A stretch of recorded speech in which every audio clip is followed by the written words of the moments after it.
Всем привет! Сегодня у нас расклад, что ждет тебя в личной жизни, и я думаю, что в долгий ящик откладывать не будем. Все, что нужно, есть в закрепленном комментарии, то есть в самом верхнем. Итак, давайте, я думаю, начнем наш расклад.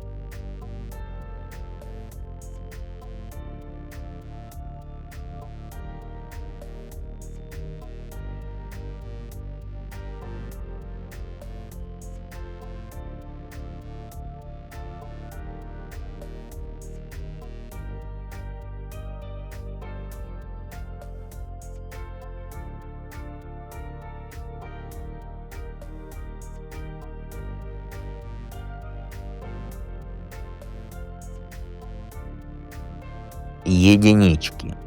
Первые две карты — это сигнификация, как у тебя дела сейчас с мужиками. И сейчас с мужиками у тебя полный пипец. То есть, ты знаешь, ты чувствуешь себя как человек, которого все стороной обходят. Нет ни одного нормального мужика, который бы просто подошел и сказал: а давай с тобой отношения, как говорится, замутим. И ты ходишь по жизни с ощущением, что ты как будто на обочине. А все остальные там счастливо живут, целуются. Это не про то, что ты некрасивая или там неинтересная. Нет. Это, знаешь, это про то, что ты сама себя поставила в позицию проигравшей. То есть ты загодя уже проиграла. И смотришь вот ты на подруг, да, с их мужиками, и думаешь: почему у меня так не получается? И внутри копится обида, что мир к тебе несправедлив, что все хорошие мужики, они заняты, а тебе только те достаются, которые проблемы приносят, алкаши да всякие, только компот им нужен. Ситуация простая. Недавно ты сидела одна, увидела вот пару за соседним, там, скамейкой, столиком и так далее. И они болтали, смеялись, а ты прям почувствовала укол. Опять одна. И вот это повторяется. У тебя свидания срываются, потому что там мужик вдруг там передумал или ведет себя как идиот. И ты злишься не только на них, но и на себя. Потому что ты думаешь, что сама виновата. Выбрала не того, сказала не то, сделала чего-то не так. Отношения для тебя сейчас как война, где ты всегда в обороне, а победы не видать. И ты устала от этой борьбы, от того, что вот каждый раз ты надеешься, а получаешь удар под дых. У тебя уже на новые попытки сил нет. Все твои свидания, если они есть, ну, вряд ли они есть, но если есть, они как собеседование. Ты сразу уже думаешь: а ничего не получится. И тебе кажется, что все мужики одинаковые. Берут то, что им нужно, да, в виде там компота или там покушать, и уходят, оставляя тебя, как говорится, с пустыми руками. И это чуть матом не сказал, извините. Это выматывает тебя, и ты уже не веришь, что ситуация как-то изменится. Ты уже начинаешь свыкаться с мыслью, что все, одна будешь. Но ни в коем случае. Так что ждет тебя в личной жизни? Ну, знаешь, ждет тебя уход от всего вот этого говна. Простите меня, знаю, расклад открытый, но по-другому это никак не скажешь. Все твои разочарования — это какашки, и ты от них уйдешь. Понимаешь? И начнется вот что-то такое простое, но перспективное. Ты просто решишь, что вот хватит цепляться вот за эти вот неудачные свидания, прошлые обиды, романы неудачные, где, как говорится, компот и убежал. У тебя будет, как сказать, такой не пункт, а вот такая, вот как сказать, ты забыл слово, представляешь? Вот в жизни Не момент, а вот, представляешь, забыл. Ну, давай ступенька назовем. У тебя ступенька такая будет в жизни, как вот переезд из плохой квартиры. Образно говоря, ты соберешь вещи и уйдешь, не оглядываясь от вот этих всех какашундриков. Через несколько месяцев ты встретишь парня. Он или на работе, или через знакомых. Он младше тебя. Ну, ты по картам и так уже поняла, да? И у него практический подход к жизни. Сначала он тебе покажется таким слишком простым, без драм, без больших обещаний. Просто вот предложит какую-то помощь с каким-то бытовым делом. Типа вот розетку чинить, совет какой-то по покупкам. И вы начнете общаться по мелочам. И постепенно это перерастет в отношения. Но если ты себе разрешишь, он тоже торопить не будет, и ты не будешь ждать подвох, потому что у вас, знаешь, вот как-то стабильно. Все будет идти стабильно. Там давай розетку починю, ну это образно, или помогу чего-то, что-то он тебе поможет. Сумку донести, розетку починить, вот что-то такое бытовое. В будущем у вас стабильность. Вместе вечера проводите, планы на выходные, разговоры о будущем, без вот этого пафоса, который у тебя был на последнем свидании. Ты поймешь, что романтика, она не в страсти, она в надежности. Страсть это вот писюльками, извините меня, потыкались, и все, друг друга больше не любят. А это будет вот настоящая романтика, где стабильно, где надежно и где все вот так вот. Он тебя ценить малое научит. Знаешь, вот там прогулки за ручку держась, покупки какие-то общие, ты ему носки, он тебе айфон. Извиняюсь, я просто не выдержал. Вот. По делам будет помогать.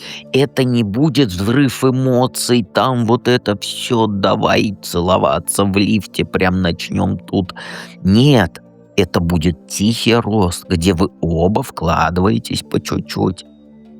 Ждет тебя такое вот ощущение, что ты наконец-то не одна, а с человеком, который не предаст и не исчезнет. И все будет развиваться медленно, но верно. И к концу года, если, еще раз повторяюсь, разрешишь ты себе это знакомство, вы будете уже настоящей парой. Все случится в новогоднюю ночь. Я имею в виду то, что вы официально парой станете. Как это? Это ты сама мне потом расскажешь. Какой совет тебе? Баланс найди.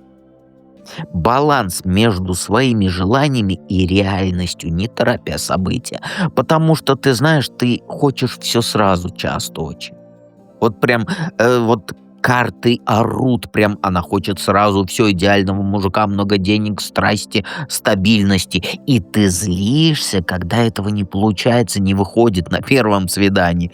Но это только усугубляет твое вот это чувство одиночества. С малого начни. Каждый день делай что-то для себя. Не для Васи, не для Пети, для себя. Чтобы чувствовать себя вот цельной без отношений. Потому что пока у тебя вот эта установка «я одинока», «у меня нет второй половинки», ты не жопка, чтобы у тебя была вторая половинка. Понимаешь? Цельный. Почувствуй себя. Там запишись на йогу, иди в проживание арканов. Кстати, да, вот в проживание иди, в императрицу мужика себе хочешь не хочешь, а найдешь. Найди себе занятие, где ты будешь среди людей, но без давления на вот эту романтику. Вот это даст тебе уверенность и отвлечет вот от этих твоих грустных мыслей. Когда встретишь того мужичка, не пытайся сразу строить большие планы и уже там один раз привет-привет, а ты уже в фате идешь и уже, как говорится, придумала имена детям. Не так. Дай всему развиваться естественно. Сходи с ним на кофе. Потом там в парк сходить. Целоваться только через 3 месяца. Только через 3 месяца. Никаких поцелуев на первом свидании. Потому что женщины многие, они делают ошибку. Поцелуй на первом свидании, компот в первый день. Я понимаю, что хочется, но этим вы обесцениваете. Вот только поцеловалась на первом свидании или компот, все, сразу. Думай, нормальный мужик сразу скажет, все, у нас компот и больше ничего. Он не включится, у него вот этот режим, что я с ней долго, навечно и будем целоваться под луной через 3 года. Понимаешь? Никогда. Первый поцелуй через 3 месяца. Через 3 месяца общения, я имею в виду, а не то, что давай встретимся с тобой через 3 месяца, мне дед потом разрешит целоваться. Ой, не могу. Так вот, понимаешь, твоя ошибка в том, что ты либо все форсируешь, либо полностью закрываешься. У тебя нет середки вот этой. Научись ждать, но без пассивности, предлагай идеи, но не дави. Если он медленный, то не злись, подумай, почему тебе вот так важно все ускорить. Понимаешь? Потому что в основном все твои страхи — это страх, что ты опять одна останешься. Работай над этим страхом. Приди в проживание арканов, ты его проработаешь. Понимаешь? Не можешь прийти, там, дневник видеть, где ты пишешь там 3 вещи, за которые ты каждый день спасибо говоришь. Ну, самой себе я имею в виду. Это поможет тебе ценить настоящее, а не гнаться за этим эфемерным будущим. Понимаешь? И хорошие отношения, они знаешь, когда приходят? Когда ты спокойно и открыто, а не в панике «мне нужен мужик срочно». Не жди принца, будь готова к нормальному человеку с плюсами и минусами. Понимаешь? Это даст тебе настоящую связь, а не какую-то там эфемерную иллюзию. Я не могу, я это слово готов целовать. Прямо. Так, давайте, я с тобой заболтался. Я тебя жду в проживании арканов, и мы переходим к второму варианту.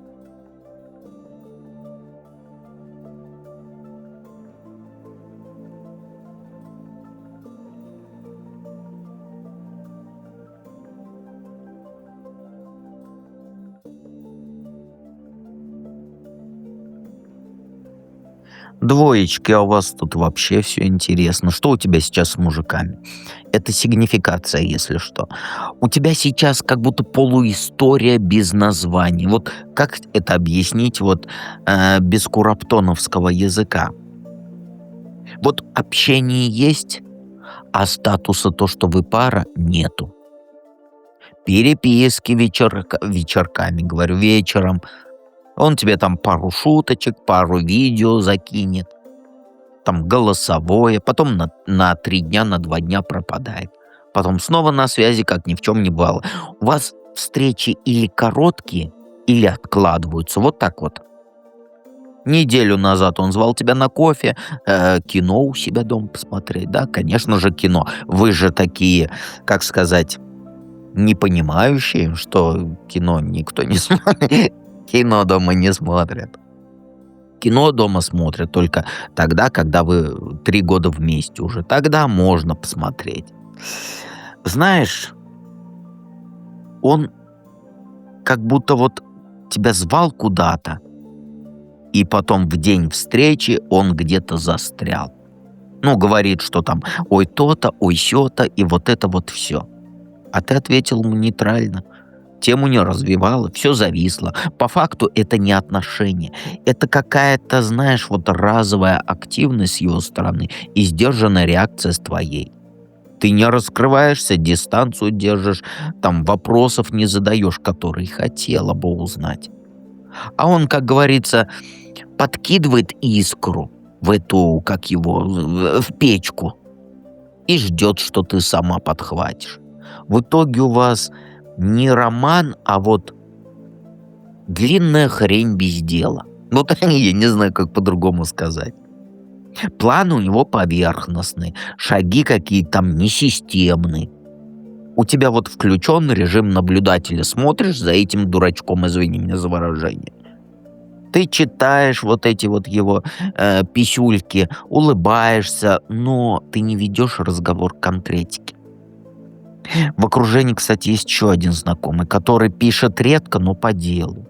Но его предложение ты переносишь из недели в неделю. Итого ничего. Сейчас у тебя, знаешь, в личной жизни пустота с шумом, вот я бы так назвал. Сообщений есть, встреч почти нет. Никто не берет ответственность, никто там ничего. Ты не подтверждаешь там то, что там инициативу свою не берешь в руки, и он тоже не дожимает. Поэтому все остается в формате вот, как сказать, вот, хрен пойми, и сбоку бантик. Нет, не так. Вот как-то вот говорится, есть же поговорка, представляешь, забыл. Не то, не сё, и сбоку бантик. Вот это у тебя сейчас. Так что ждет тебя в личной жизни? А я даже трактовать не хочу, тут понятно, да? У тебя будет пару месяцев вот этот плотный быт и мало сил на свидание. То есть ты будешь по десятке жезлов нагружена десяткой жезлов, десяткой палок. Но не в том смысле, в котором ты сейчас подумала и сразу обрадовалась, улыбнулась, десятка палок. Нет, это мешки с цементом. То есть работы на тебя навалится больше, чем обычно.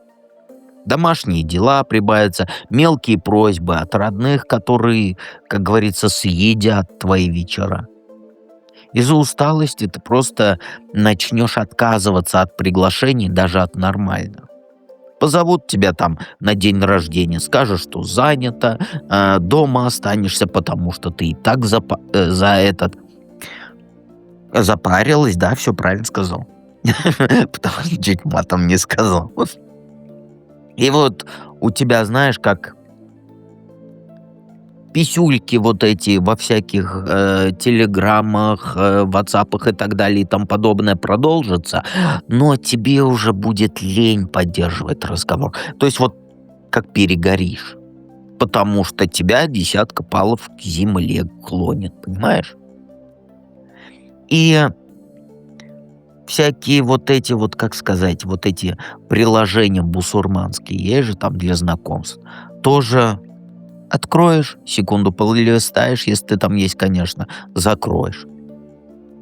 На горизонте у тебя всплывет один мужик адекватный с предложением встретиться, там, кофе попить, и вот эта вся ерунда. Ты посмотришь, плечами пожмешь и отложишь ответ до вечера. А вечером даже не надо трактовать, да? Ты не захочешь никуда идти вечером. Так у тебя пройдут еще 2 недели, потом поймаешь себя на том, что предложения уже кажутся тебе скучными. И тут не про плохих мужиков, нет. Тут про твою, без мата, про твою усталость. И у тебя прям перенасыщение вот этой рутинной бытовухой работой. Ну какие тут мужики сразу у тебя в голове будет? А дальше будет заметно, что ожидания, они завышены. Тебе хочется сразу интересно и вкусно. А просто там на кофе это какой-то недостаток. Из-за этого у тебя упускаются нормальные варианты, где можно спокойно познакомиться без шоу вот этого. Личная жизнь, она у тебя не встанет, но буксовать будет на мелочах, понимаешь? Приглашений немного, реакция вялая, встречи редкие.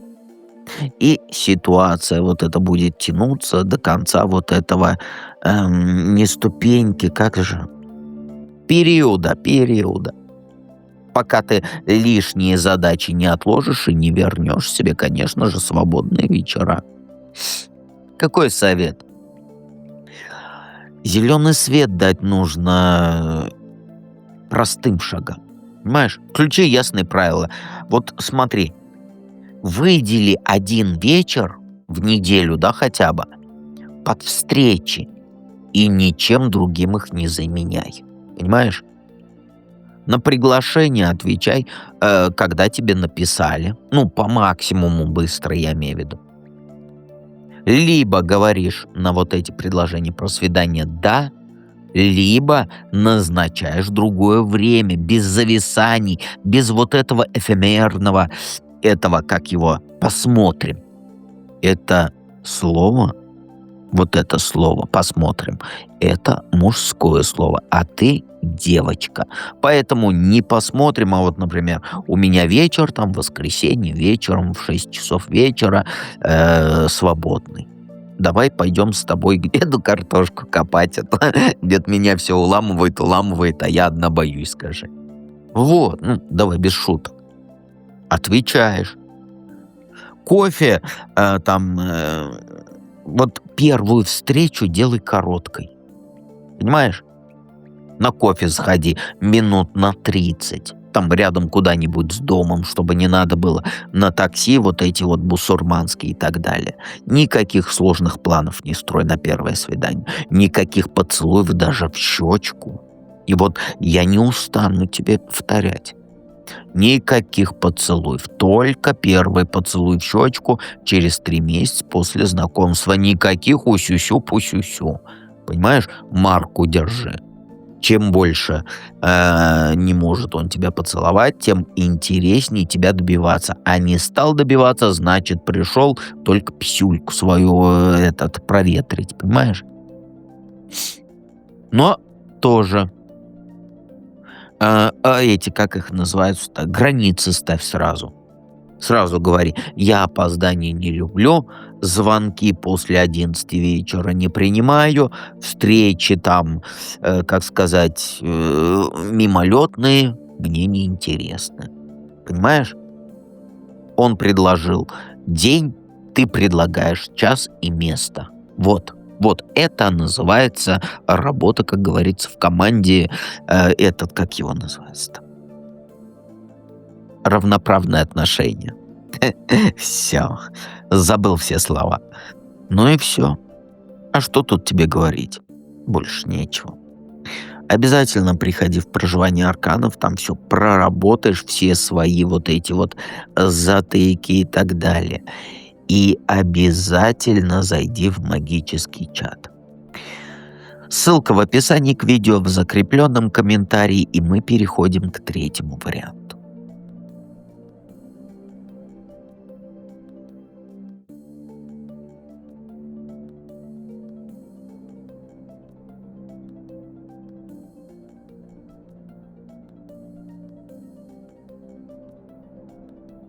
Троечки.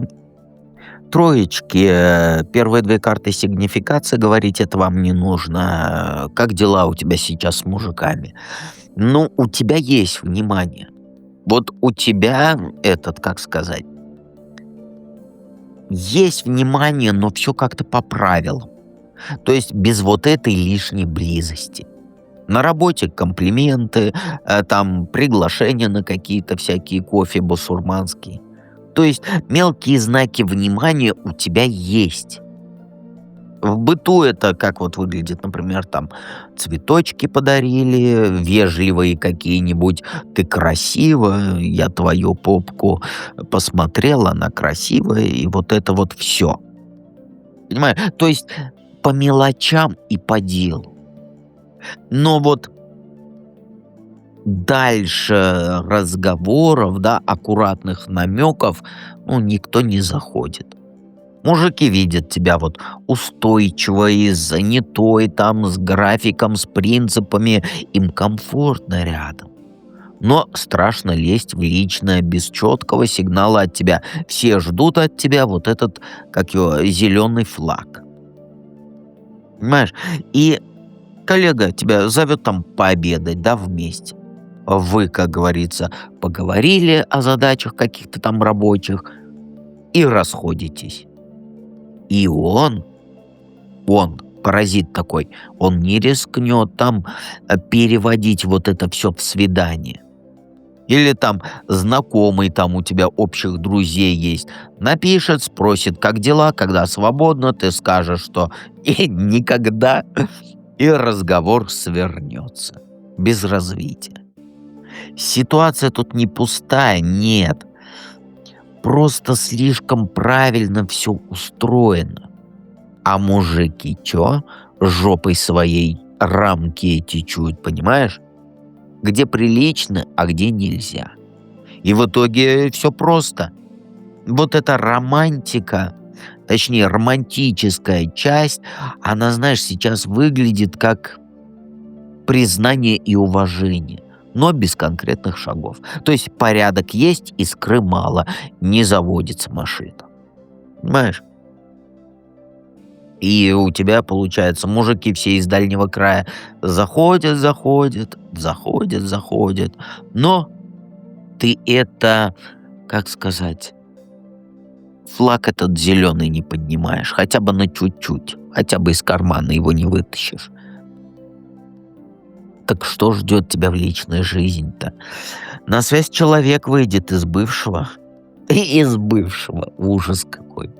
Из прошлого, понимаешь, бывший твой, с которым ты давно не виделась. И встреча у вас будет, знаешь, как короткая и трезвая. Вот не знаю, почему я тебе хочу сказать трезвая, но трезвая. Вы как бы, там, как у тебя дела, как у нее... Вот, да что ж там. Как у тебя дела, как у него дела. То есть перекинетесь пары словечек, там, новостями, поймете, что между вами тема закрыта, и на этом точку поставите. И вот после вот этой встречи ты перестанешь держать дверь приоткрытой для прошлого, потому что вся вот эта твоя, как сказать, я кверху нос, я всех перерос, вот как по-другому сказать, вся твоя снежная королева — это из-за прошлого.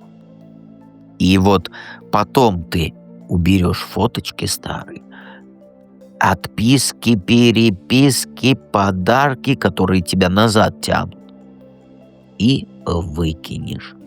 То есть у тебя место в голове и в расписании освободится, потому что сейчас потенциальных там кавалеров своих, да, ты, как сказать-то по-другому, ты, так сказать, подсознательно сравниваешь вот с этим, с кем ты встретишься.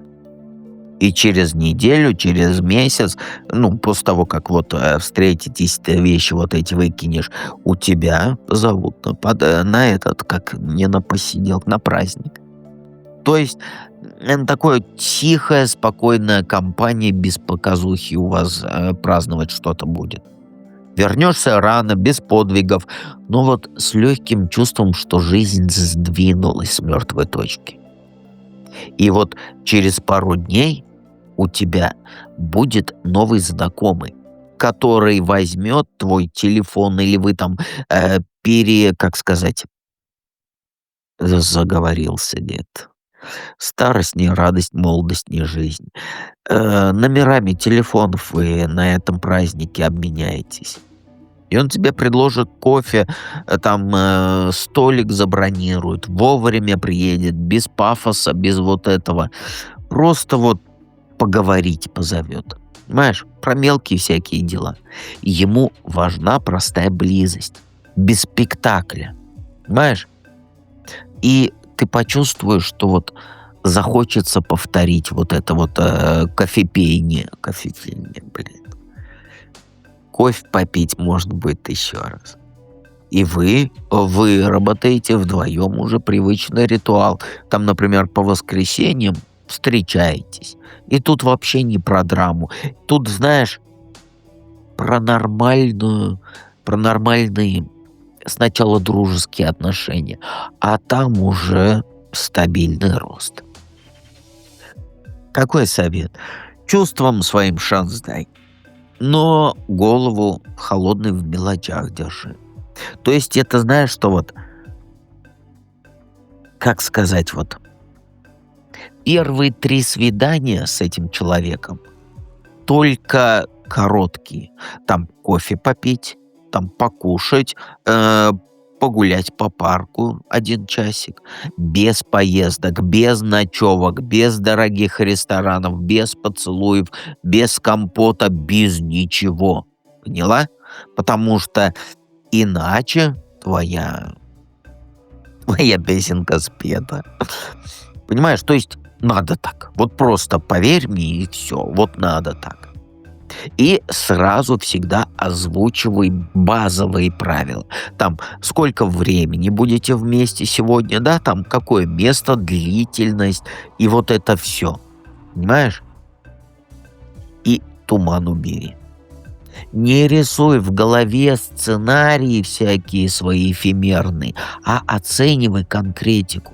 Пришел вовремя, слушает тебя, наводящие вопросы задает, да, на твои там, как ты с подругой поспорила. Предлагают в следующий раз еще один конкретный день встречи. Все хорошо, значит. Понимаешь? А если резину начнет тянуть, закрывай сразу вот эту тему без объяснений. Следи за простыми вот этими инициативными признаками. Кто первый пишет, кто предлагает место, где встретитесь, там кто, как сказать, везет ответственность за детали. Дай себе лимит на размышление. После встречи, вот 15 минут, там, как сказать, проанализируй все. 15 минут, не больше. И дальше живи. Понимаешь? То есть держи вот с этим человеком контакт теплым, но без сюсюканья.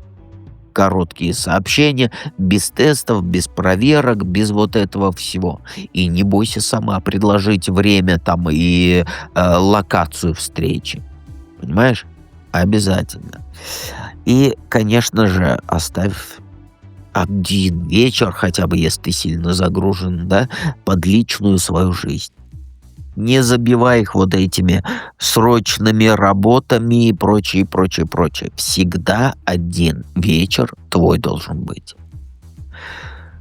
Все, по идее, тут мне говорить больше нечего. И подписывайся на канал, жмякай на колокольчик и приходи в магический чат. Я тебя там жду.